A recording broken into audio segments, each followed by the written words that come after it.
premieră în țara noastră, evenimentul intitulat Supercupa de karting electric nu produce deloc poluare. Zeci de copii au luat parte la cursă, iar părinții au stat cu sufletul la gură la fiecare curbă.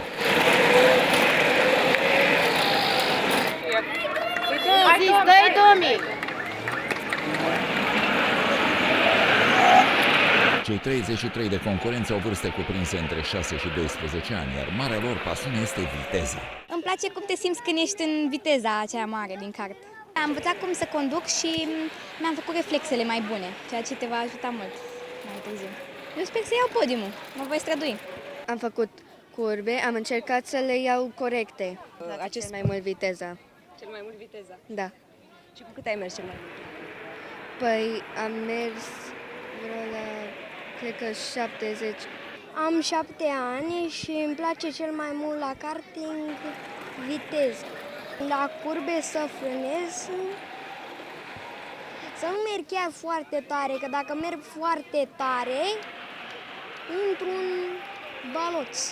Este un sport cu adrenalină, e ușor periculos, dar nu este controlat, oricum organizatorii au grijă să fie totul în regulă, copiii au protecții, ok, poate fi înspăimântător pentru un părinte să-și privească copilul că merge cu viteză, dar se respectă condițiile de siguranță și nu au fost incidente. Am siguranța, el este stăpân pe sine și atunci îl susțin în continuare.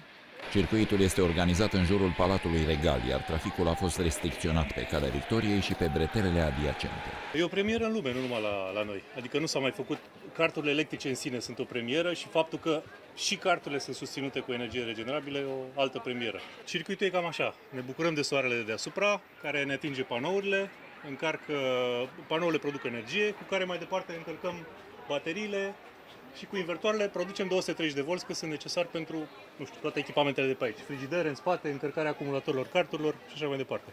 Tot evenimentul e ținut în spate de panouri, da. Evenimentul se va ține și mâine, când va avea loc marea finală, iar cei mai buni copii vor fi premiați.